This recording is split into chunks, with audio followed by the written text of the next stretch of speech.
it's a lesson, and learning to create those healthy boundaries for yourself is so important. Like making sure that this space is a safe space. And having hard conversations and not being afraid to cut people out if you need to also, you know? Yes. It's like, don't just keep people around because they've been in your life for so many years. It's like, hey, if they're not like, there's not a reciprocal relationship where you feel like you're pouring into their cup just as much as they're pouring into yours, or you feel like there's a continuous cycle of like, this person continuously does this thing that like hurts me.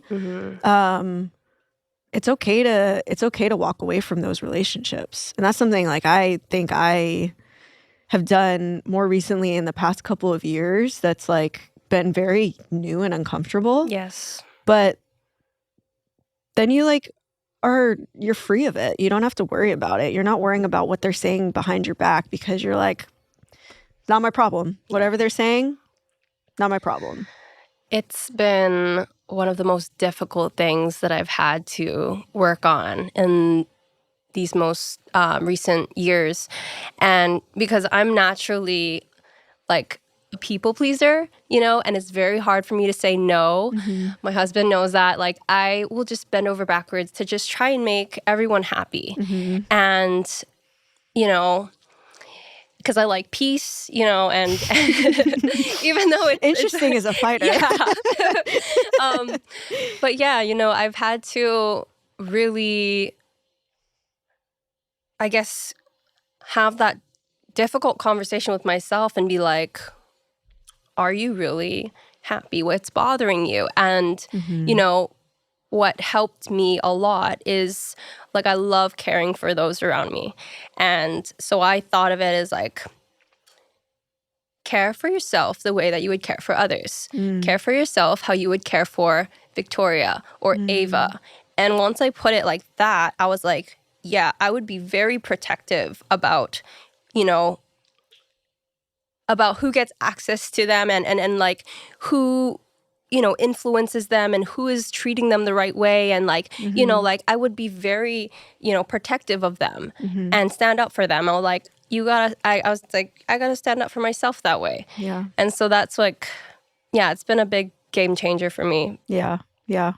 I mean, I think that's something, giving yourself the permission to do that is huge, of saying it's okay to do that. I think there's a line there, right? Of like, sometimes you have disagreements with people, and that's normal. That's part of a healthy relationship, is you're not always going to see eye to eye with everybody. We're both married. Like, I don't see eye to eye with Ricky on 100% of the things, but values-wise, we align pretty much every time. Our values are in the same place, but maybe our perception or the perspective is a little bit different, and that requires a conversation to figure out where the other person is coming from. I think that's very healthy and that's very normal.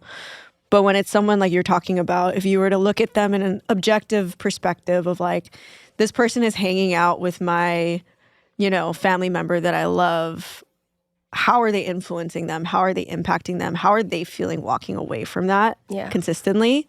And if it's always like you feel drained, you feel like anxious, you feel burdened, you feel like this person is just sucking the life out of me, it's probably not someone that you should be keeping in your life, at least very closely. Maybe you keep them at an arm's distance away. You say, okay, I'll see you from these times to these times. You know, these are the things that are okay, like for us to be talking about, to converse about. You know, maybe you build those boundaries, or maybe you have to just take a step away from it entirely. But I think that is something to, being both Asian background and being women, I think that's also something that like you kind of have to give yourself permission to do that, because I know both of our upbringings was very much like, just like, don't like cause any like issues, you know, just like kind of just keep the peace, like you're saying, like people please. Yeah, exactly. Like that role is kind of like already put upon us. And so like breaking that mold and like speaking up and being like, no, I'm not going to do that. This is not how I'm going to live my life. And, you know, for so many people, doing that is hard. Setting those boundaries is hard. But it's like, choose your hard. Like, are you going to, it's hard to set those boundaries, but it's hard to also be feeling that way and be surrounded by those kind of people. And so it's like, choose to stand up and speak up.